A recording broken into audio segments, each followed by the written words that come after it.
Now I'm asking about it. I'm being called into interrogations, and they're accusing me of crimes that I've committed and did not disclose to my church. They were saying that was the reason for my questioning, was that I was committing crimes against Scientology, and they were going to find them. So she's describing an instance where she found disturbing things about the leader, the history of the church. She went to her leaders looking for answers. How can this be? I can't make sense of this with what you're teaching now, with what I'm finding out on the internet.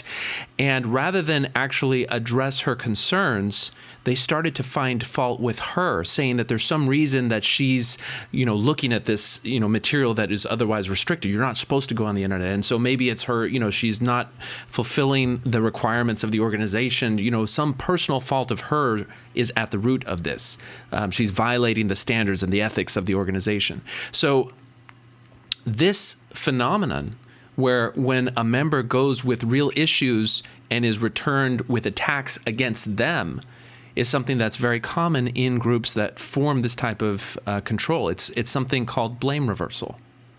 And blame reversal happens when you bring legitimate concerns, and rather than having those things addressed, particularly when they're about the leaders, shortcomings of the leaders that reveal them to be deceiving or morally corrupt, and then you as the questioner start to become the target of the activities of the leaders, that is a very suppressive environment. What it ends up doing is it ends up having people not wanting to question, not wanting to be open about their doubts and their concerns because they're afraid of the reprisal that happens from it. And it keeps all of the members silent about their questions. Whereas if you had a more open organization that didn't have that type of reprisal, then these questions would get out in the open and they would be addressed. If they do reveal a real problem with the group, then that would have its effect in the group, and they would either have to reconcile it or people would choose to leave.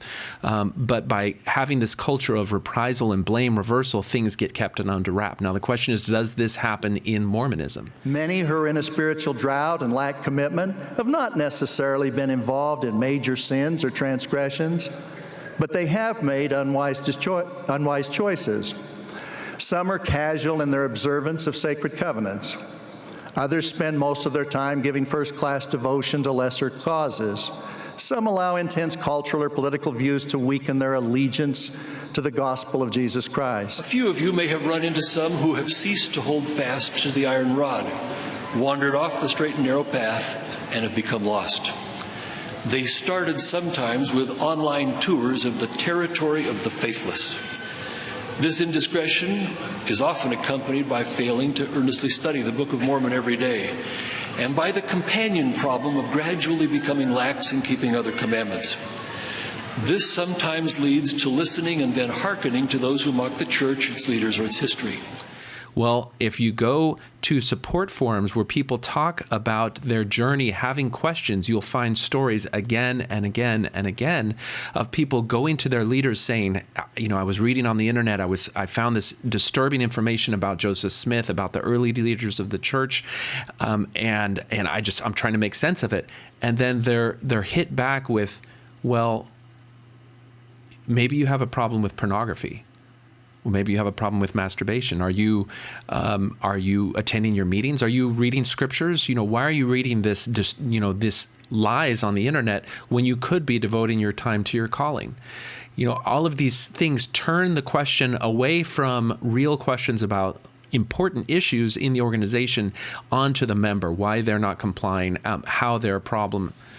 And again, it has the same effect that she's describing in Scientology, where the culture then suppresses open dialogue. It suppresses information, and people are left as little islands wondering, is there anybody else like me that has these questions? And because nobody can be open about it because of this blame reversal and this reprisal, people feel alone.